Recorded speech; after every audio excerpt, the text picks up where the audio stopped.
건설업이라는 것은 건물을 신축해주기 위해서 도급계약에서 공사를 시공하는 회사를 부동산 건설업이라는 표현을 쓰고, 부동산 개발업은 건설회사한테 도급을 주어서 건물을 안성해서 분양해서 이제 분양 수입을 얻는 연어가 있어가지고 직접 시공을 해야 된다. 단지 도급을 주는 건축주라든지 발주자, 세무서에서 사업자 등록에 건설업이라고 규정되어 있어도 건설업자가 아니라고 합니다.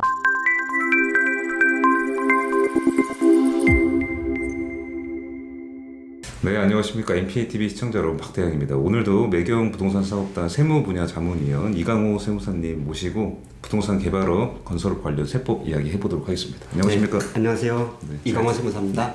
네, 잘 지내셨나요? 네. 네. 지난번에 이어서 건설업, 개발업 관련 세법 이야기를 해보려고 하는데, 네. 사실 초보 투자자, 초보 개발업자 분들은 네. 건설업이랑 개발업 차이도 잘 모를 수 있을 것 같아요. 이게 네. 다른 건지 아니면 비슷한 것 같은 네. 느낌은 드는데, 그래서 차이에 대해서 정확하게 한번 설명을 해주신다 그러면. 네.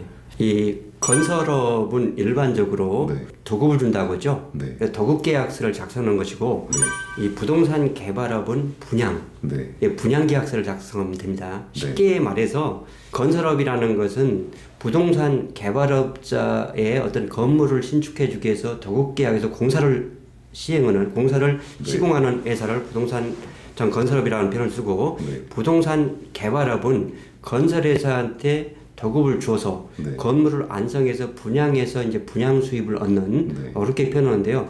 그래서 이 건설업자들은 일반적으로 시공사, 네. 그리고 부동산 개발업자들은 뭐 대표님도 아시겠지만 뭐 디벨로퍼라든지 네. 뭐 시행사, 네.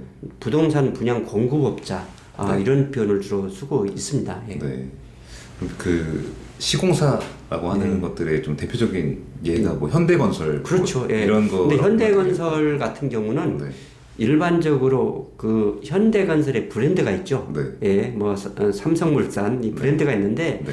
그 회사들은 시행과 시공을 같이 하죠. 네. 그래서 그런 것을 우리가 자체 사업이라는 표현을 씁니다. 자체 분양 사업. 네. 예, 시공과 시행을 같이 하는. 네. 그런데 일반 이제 소규모 이 디벨로퍼라든지 부동산 개발업자들은 네.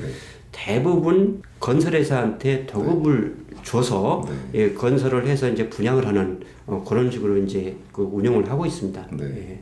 그럼 흔히 그 시행사라고 부르는 네. 디벨로퍼 네. 중에 좀 이렇게 대표적이라고 할 만한 회사들은 어떤 데들이 있을까요? 뭐 요즘 그 네. 대장동 그 부분이 있는데 그게 대표적인 시행사죠.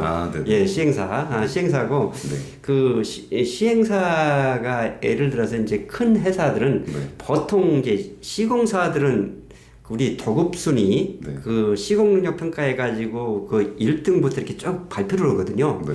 우리나라에서 그 도급순위 네. 그 시공능력 평가에서 그 혹시 1위가 어딘지 아세요? 대표님께서는? 일이요? 예. 삼성물산. 예, 삼성물산입니다. 예, 그런 회사들은 일반적으로 시행과 시공을 같이 하거든요. 네. 예, 그렇게 구분을 하고, 제가 요번 그 강좌에서 네. 왜 건설업과 부동산 개발업에 대해서 이렇게 네. 설명을 드리는 이유가 네. 세법상 세금의 차이가 많이 납니다. 예, 그런 부분 때문에 네. 설명을 드리는 거고요. 네. 조금 그 전문 용어로 이제 설명을 드리면은, 시공사 같은 경우는 이 건설 용역의 공급이다. 네. 건설 용역. 네. 그런 표현을 쓰고, 시행사는 재화의 공급. 부동산을 사고 팔잖아요. 네. 그러다 보니까 여러 가지 세제상 차이점이 발생을 합니다. 그 부분을 이제 명확히 설명을 드리기 위해서 네. 이렇게 말씀을 이제 드리는 겁니다. 네.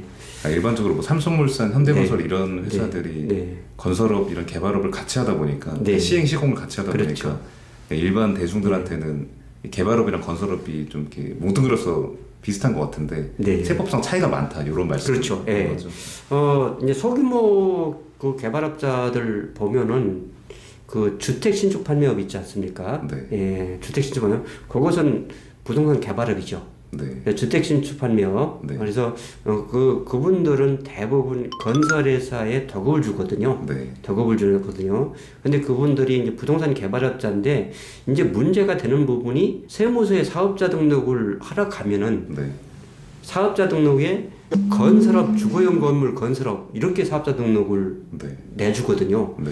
그러면은 일반인들은 우리 건설업자다 해가지고 여러 가지 조세 혜택을 받으려고 하는데 네. 그 부분이 뒤에도 이제 제가 설명을 드리겠지만은 거기에서 문제가 발생합니다. 네. 이제 그런 부분들을 제가 정확히 구분할 수 있는 방법을 설명을 드리겠고요. 네. 세법에서는 중소기업이라든지 네. 특정 업종에 대해서 조세 정책적으로 지원을 해줘요. 네. 세금을 깎아준다는 거죠. 네. 감면을 해준다는 부분인데 네. 그럼 건설업에 대해서는 감면을 해주는데 부동산 개발업에 대해서는 감면을 안 해주거든요. 안 해줍니다. 네.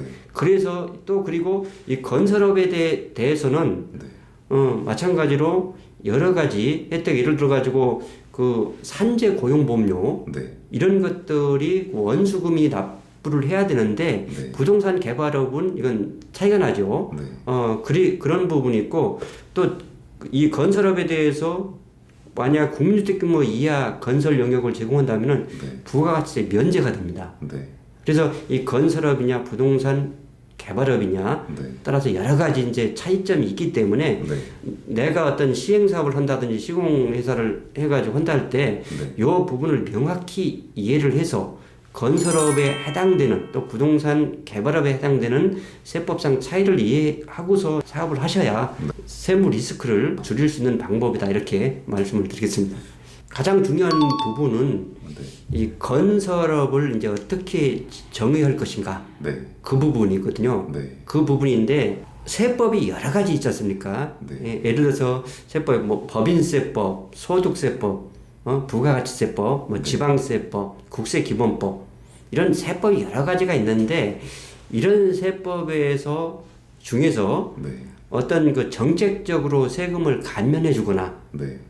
세금을 많이 깎아주면은 국가 입장에서는 상당히 어떤 재정 수입 확보하는데 불리하겠죠. 네. 그러다 보니까 그 세금 감면해주는 것을 제한하는 법이 있습니다. 네. 그게 바로 조세특례 제한법이라고 표현하고 있는데 이 조세특례 제한법 제2조 3항에 보면은 네. 이렇게 규정을 하고 있어요. 세법에서의 업종 구분, 네. 건설업이냐 부동산 매매업이냐 네. 이 업종 구분은 이 법에서 저특법에서 특별히 규정하는 것 제하고는 한국표준산업분류에 따른다 이렇게 돼 있거든요. 네. 한국표준산업분류는 통계청에서 네. 발표를 하거든요. 네. 우리나라 그 일반 국민들이 네. 직업이 다양하잖아요. 네. 과거에는 이 크리에이터, 유튜버들이 없었지 않습니까? 네네. 그런 신종업들이 계속 생겨나죠. 네. 그러면 그거에 대해서 한국 표준 직업분류도 있고 네. 또 그리고 그런 유튜버 신종산업이 개발되면 그런 업종에 대해서 구체적으로 그 구분을 하고 있어요. 네. 그래야 여러 가지 이제 그 혜택이라든지 네. 그 업종에 따라서 제한을 하거든요. 네. 그래서 이 한국표준산업분류는 통계청에서 네. 이제 고지를 합니다. 근데 일반적으로 그 한국표준산업분류를 10년마다 한 번씩 개정을 해요. 그런데 요즘은 새로운 업종이 네. 출연이 되잖아요. 그러니까 이제 자주 개정을 하고 그러는데 네. 저희가 이제 봐야 될 부분이 조세특례 제한법에서 한국표준산업분류에 따른다겠죠. 네. 그럼 한국표준산업분류에서 이 건설업을 어떻게 정의하고 있는지 네. 이게 가장 중요하거든요. 그러면은 이 한국표준산업분류에서 이 건설업은 이렇게 정의를 하고 있어요. 건설업이라는 것은 쉽게 말해서 이제 자연건설업자. 네. 자연건설업자는 자체 분양사업까지 하는 거죠. 직접 시공을 해서. 네. 그리고 종합건설업자, 전문건설업자. 네. 이것은 도급건설이죠. 네. 즉 예주를 받아서 네. 하는 이 사람들을 이렇게 표현하는데 문제는 그 2008년도에 한국표준산업분류가 개정이 됩니다. 네. 개정이 되면서 뭐라고 개정되느냐? 건설업이라는 것은 직접 건설활동을 수행하지 않더라도 이 건설공사에 대한 어떤 총괄적인 책임, 네. 총괄적인 책임을 지면서 건설공사 분야별로 도급 또는 하도급을 주겠죠. 네. 하도급을 전체적으로 건설을 관리하는 경우에도 건설활동을 본다. 네. 조금 어렵죠, 난해하죠. 이렇게 이제 규정을 하고 있는데 네. 여기에서 전문가들조차도 놓치는 부분이 어떤 부분이냐면은 네. 이게 종전의 한국표준산업분류는 건설업이 되기 위해서는 직접 건설활동을 해야 된다. 네. 이렇게 하다가 여기에 이제 8차 개정에서 네. 직접 건설활동을 수행하지 않더라도 요 조항이 추가가 됩니다. 그러니까 요 조항 때문에 오해를 하는 부분이 보통 그 건축주, 발주자가 있고 수급인 종합건설회사가 있고 하수구빈 전문건설회사가 있잖아요. 네. 있는데 이러다 보니까 그러면은 그 디벨로퍼라든지 또는 부동산 개발업자 네. 그리고 뭐 발주자 이 부분도 건설 활동을 하지 않기 때문에 네. 그래도 여기 한국편산을 보니까 직접 건설 활동을 수행하지 않더라도 이것 때문에 건설업자가 아니냐. 그리고 심지어는 그 세무서에 주택을 건설업이 아닌 건가요? 그렇죠. 건설업이 아니라는 디벨로퍼도? 겁니다. 그렇죠. 그 부분을 제가 이제 설명을 드릴 건데 세무서에 가서 주택을 신축해서 판매하는 사업자들도 네. 세무서에 대부분 그분들은 면허가 없기 때문에 건설회사한테 도급을 주잖아요. 네. 도급을 주는데 그분조차도 세무서에 사업자 등록을 내면은 뭐라고 사업자 등록 나오냐면은 건설업, 주거용 건물 건설업, 과거에 주택 신축 판매 이렇게 나오거든요. 네. 그럼 건설업인지 알죠. 그런데 한국표준산업부는 뭐라고 되냐면은 직접 건설활동을 수행하지 않더라도 총괄적인 책임을 지고 전체적으로 건설을 관리하는 경우만 건설업이다. 네. 이렇게 규정을 하고 있어요. 네. 여기에서 직접 건설활동을 수행하지 않더라도 이 의미는 뭐냐면은 네. 건설 면허가 있는 종합건설회사가 네. 하도급을 주는 거. 네. 그런 직접 시공하지 않죠. 네. 매주를 주는 거죠. 그런 의미지. 네. 그런 의미지. 부동산 개발업자라든지 네. 발주자가 네. 건설회사한테 일괄 도급을 주는 경우에도 네. 건설업이다. 그런 의미가 아니라는 거죠. 여기서 가장 중요한 부분이 건설활동을 수행하지 않더라도 총괄적인 책임을 주고 부동산 그 건설을 관리하는 경우는 누굽니까? 종합건설회사거든요. 이게. 네. 그렇잖아요. 네. 발주자가 총괄적인 책임을 지지 않습니까? 그런 의미에서 건설업이라는 것은 결과적으로 보다 면허가 있어가지고 직접 시공을 해야 된다. 네. 그래야 건설업이 되는 것이지 단지 그 도급을 주는 건축주라든지 발주자 이분들은 세무서에서 사업자 등록에 건설업이라고 규정되어 있어도 사업자 등록 발급해도 그건 건설업자가 아니라고 합니다. 그러다 보니까 이분들은 중소기업 특별세 감면 세제 혜택을 받으시면 안 돼요. 그런데 그분들이 아직까지도 받는 분들이 많아요. 그러면 나중에 국세청에서 가산세까지 해서 세금을 추징하겠죠. 대상이 아니더라도 혜택을 받을 수는 있나요? 못 받습니다. 이 건설업이 아니기 때문에. 건설업이 아닌데 이게 오해를 하는 것이 사업자 등록에는 건설업으로 있기 때문에 이분들이 감면을 받거든요. 그런데 건설업이 아니라는 거죠. 왜냐? 한국표준산업부에서 건설업을 하기 위해서는 직접 시공을 해야 된다. 이런 의미입니다. 원래는 그러니까 감면을 받으면 안 되는데. 안 되죠. 안 되는데. 그게 받을 수는 있나 봐요. 그게. 나중에 토해내더라도. 받으면 안 되는데 이거를 오해해가지고 사업자 등록에 건설업으로 돼 있고 그리고 이 한국표준산업부를 보니까 직접 건설활동을 수행하지 않더라도 이러니까 오해를 한다는 거죠. 그래서 감면을 받아요. 그런데 이것은 시공사, 면허가 있는 시공사를 의미하는 것이지 건설업이라는 것은 일반적으로 면허가 없는 시행사는 건설업이 아니라는 겁니다. 알겠습니다. 그러니까 이게 한국표준산업분류라는 데서 건설업으로 정의하는 범주 안에 들어야 세금 감면을 받는데 그 이외에 뭐 시행사나 디벨로퍼 이런 분들도 이 한국표준산업분류에서 정의한 그 건설업 정의 문구를 잘못 보고 직접 건설 활동을 수행하지 않더라도 이 문구를 보고 나도 건설 활동 안 하지만 건설업 범주 안에 들어갈 수 있겠다 이렇게 생각해서 잘못 감면을 받는다는 그런 케이스가 많다는 말씀. 대표님이 정확히 이해를 하셨어요. 저는 몰랐는데 좋은 내용 이해한 것 같습니다. 부가가치세법에서는 부동산 개발업도 다 부동산 매매업으로 정의한다고 해주셨죠. 그렇죠. 부동산 개발이랑 부동산 매매업은 같은 의미예요. 부가가치세 법상.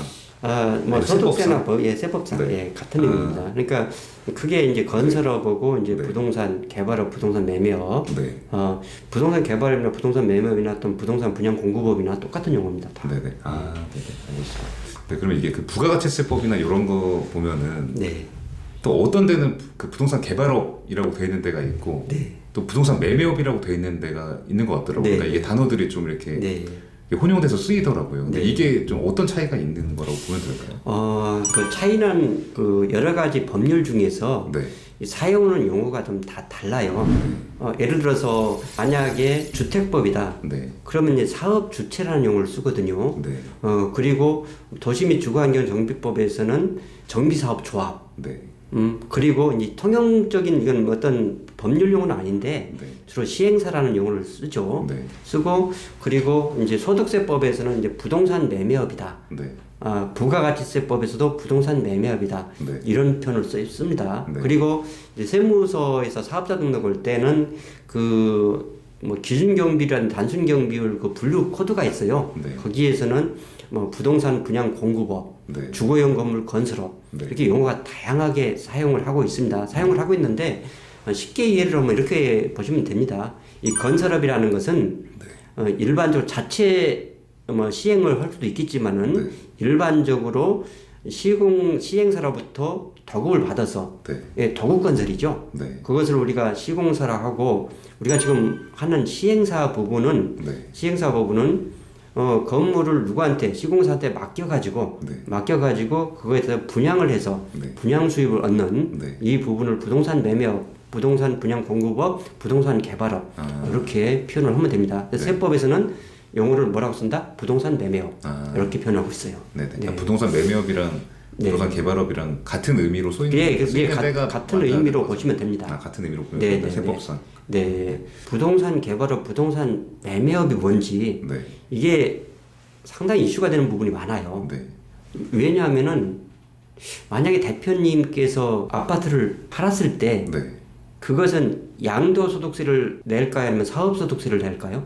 아파트를 팔았어요. 네네네. 지어서 판 거랑 그냥 아니, 진짜 살고 계시는 양도소득세 내겠죠. 그렇죠. 왜 양도소득세를 낼까요? 사업자가 아니기 때문에. 사업자가 아니기 우리가 때문에. 부동산 매매업이라는 것은 업이잖아. 업. 네. 업이라는 것은 가장 중요한 부분이 사업상 계속 반복적으로 사고 팔아야 돼요. 사고 팔아야 돼요. 그래서 이 업이라는 표현을 씁니다. 그런데 우리 양도소득은 그것을 어떤 매매 목적으로 계속 반복적으로 하지 않지 않습니까? 그런데 뭐 예를 들어서 아파트를 1년에 막 몇 채 사가지고 팔아요. 그것은 사업자예요. 사업 목적으로 하다 보니까 그래가지고 그때는 소득세법이나 부가가치세법을 적용을 합니다. 그래서 만약에 이 부동산 매매업자다 그렇게 되면은 만약에 부동산 매매업자가 아니면은 양도소득세만 내면 끝나잖아요. 그런데 사업자 계속 뭐 국민주택규모 초과 아파트를 계속 사고 판다. 그러면 사업자기 때문에 부가가치세도 내야 됩니다. 그리고 소득세도 내야 되고 이런 어떤 차이점이 있어요. 그렇기 때문에 이게 사업으로 하는지 아닌지 그 부분이 있고 이 또 부동산 매매업자 같은 경우는 그 양도소득세 신고 우리 하지 않습니까? 양도소득세 신고를 하는데 양도소득세 신고는 언제 하도록 돼 있죠? 대표님 잔금 받고서 몇 개월 이내에 하도록 돼 있어요? 2달 안에. 그렇죠, 2달 안에. 그렇죠.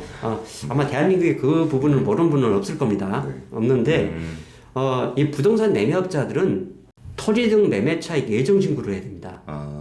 사업자지만은 그때는 예정 신고를 양도소득세 계산 방식에 따라서 해요. 하는데 나중에 5월 달에 또는 6월 달에 종합소득 신고를 하지 않습니까? 신고를 할 때는 이게 일반화도 또 소득세 계산 방식에 따라서 신고를 하게 됩니다. 이게 계산 방식이 양도세 계산 방식이냐 소득세 일반적인 소득세 계산 방식에서 세금의 차이가 많이 나거든요. 많이 나거든요. 쉽게 말해서 양도소득세 계산 방식은 양도가에서 필요경비, 자본적 지출만 인정이 되잖아요. 그런데 사업소득세는 양도가액에서 필요경비 플러스 모든 운영경비, 사무실 임대료, 인건비 다 공제가 됩니다. 이런 차이가 있기 때문에 이게 부동산 매매업자, 사업자인지 아닌지가 구분이 이제 상당히 중요하다. 이런 표현을 말씀드려요. 그래서 그 부가가치세법 시행규칙 2조에 보면은 그게 나오잖아요.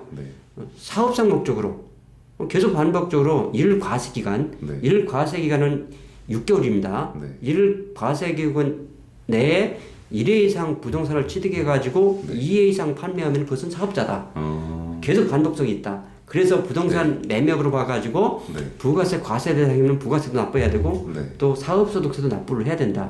이렇게 구분하고 있는 거예요. 일과세 기간이 어느 정도라고? 일과세 기간이 우리가 부가가치세는 네. 과세기간을 1월 1일부터 6월 말까지, 네. 그걸 제1 과세기간, 네. 7월 1일부터 12월 말까지를 제2 과세기간 아. 이렇게 표현하거든요. 그 6개월 그렇죠. 이내에 2번을 사고 팔면 그 한 매매 번 사업자로 취득해서 본다? 2번 팔으면은 계속 반복성이 있다고 보는 겁니다. 아, 네. 계속 반복성이. 네. 예, 결국은 요 규정 자체는 네. 이게 어떤 예시 규정이에요. 네. 꼭 이렇게 하지 않다라고 네. 하더라도 네. 그 세무서에서 보기에 이것은 사업 목적으로 네. 그러니까 지속적 계속, 반복적이다. 예, 그러면은 이제 그 부동산 매매로 봐가지고 네. 부가가치세 또는 사업소득세를 과세합니다. 네. 그렇기 때문에 부동산 매매업인지 아닌지 구분이 상당히 중요한 부분이거든요. 네. 이게 사업자로 들어가는 거랑 안 들어가는 거랑 네. 그러니까 세금이 더 많이 나온다고 보면 될까요? 그 부담이 좀 커진다. 사업자로 들어갔을 때 세금이 적을 수도 있어요. 이게 상당히 어떻게 보면 아이러니한데 네. 만약에 양도소득으로 갔을 때는 중과가 되잖아요. 네. 그렇죠. 요즘 네. 뭐 2주택, 3주택 중과되면 세금이 엄청나게 많지 않습니까? 네. 그런데 사업소득으로 갔을 때는 양도소득에 공제가 안 되는 네. 이자라든지 이자 비용이라든지 인건비, 임대 비용 다 공제가 되거든요. 네. 그리고 세율도 또 중과세율 적용이 안 되고 네. 그러기 때문에 사업소득으로 갔을 때 세금이 적을 수도 있습니다. 아, 매매 사업자는 양도세 중과가 안 되나요? 그렇죠. 매매사업자는 중과가 안 되는데 네.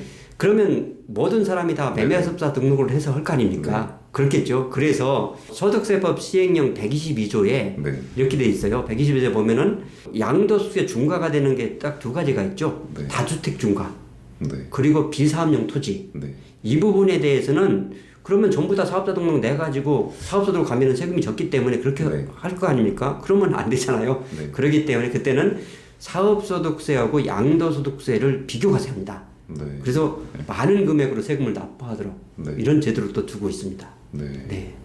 그러면 이 매매 사업자 같은 경우에는 이 세무서 가서 사업자를 따로 내지 않아도 네. 그 매매 사업자로 분류돼서 세금이 그렇게 과세되는 경우가 있다고 보면 되는 겁니다. 네, 그렇죠. 제가 그 기간 내에 네. 그 이상 사고 팔면 사업자 등록이라는 것은 네. 이것은 협력 의무예요. 예. 네. 사업자 등록은 사업을 하기 위해서는 사업자 등록을 내야 되거든요. 네. 그런데 안 내시는 분들 있죠. 네. 그것을 미등록 사업자라는 표를 씁니다. 네. 이 네. 미등록 사업자들은 네. 그러면 사업자 등록 안 내고 사업을 하면 되지 않느냐 그런 말씀을 하실 수 있는데 네. 미등록에다가 과세관청에서는 부동산 거래 같은 경우는 네. 다 자료가 넘어가거든요 국세청에. 네. 그러면 나중에 보니까 부동산 계속 사고 팔았어요. 네. 이것은 사업소득 아니냐 네. 해가지고 사업자 등록 안 한 부분에서 가산세까지 네. 또 소득세는 자진신고제도거든요. 네. 신고납부제도. 네. 정부에서 상속세나 증여세 같은 부가 결정이에요. 네. 예, 부가 결정인데 소득세는 내 세금을 내가 계산해서 자진 납세하는 거거든요. 네. 예, 그러다 보니까 이것을 안 했을 때 또 가산세를 일반적으로 20% 가산세까지 부과합니다. 네. 네. 그러면 근데 이게 사실 이 매매 사업자라는 거 네. 자체를 잘 모르는 일반 소비자들도 많을 것 같은데 이게 거래를 기간 내에 많이 했는데 그렇죠. 예. 나는 매매 사업자가 된지 몰랐는데 일반적으로 네. 예를 들어서 네. 이 주택 같은 경우는 네. 주택을 왜 우리가 소유할까요? 그것은 거주 목적이잖아요. 네. 예, 거주 목적인데 그렇지 않고 그 주택을 사고 팔아서 어떤 이익을 얻으려는 네. 경우가 있지 않습니까? 네. 이게 결국 뭐 투기 수요도 이제 있을 거고 이제 그런 분들에 대해서는 사업자로 봐가지고 네. 부동산 매매업자로 봐가지고 이제 세금을 이제 중과하거나 이제 그러겠죠. 네. 예, 그래서 이게 분류를 하는 겁니다. 네, 알겠습니다. 오늘 이렇게 해서 그 이강호 세무사님과 함께 매매 사업자 관련 이야기도 해보고 건설업 개발업 관련 세법에 대해서 이야기를 해봤는데 어떠셨나요? 또 이게 MPA TV 시청자분들이랑 건설업하고 부동산 매매업과 관련된 세금 네. 이야기를 하다 보니까 사실상 전문가조차도 난해한 부분입니다. 네. 그러니까 이해하기가 조금 어려울 수도 있을 텐데 네. 앞으로 좀 더 쉽게 네. 쉽게 그리고 저희 실생활에서 발생하는 부분에 대해서 네. 이렇게 소상하게 설명을 하도록 하겠습니다. 알겠습니다. 다음에도 좋은 내용 기대하도록 하겠습니다. 네, 긴 영상 봐주셔서 감사하고 다음에도 이강호 세무사님과 함께 좋은 내용으로 돌아오도록 하겠습니다. 감사합니다. 네, 감사합니다. 네.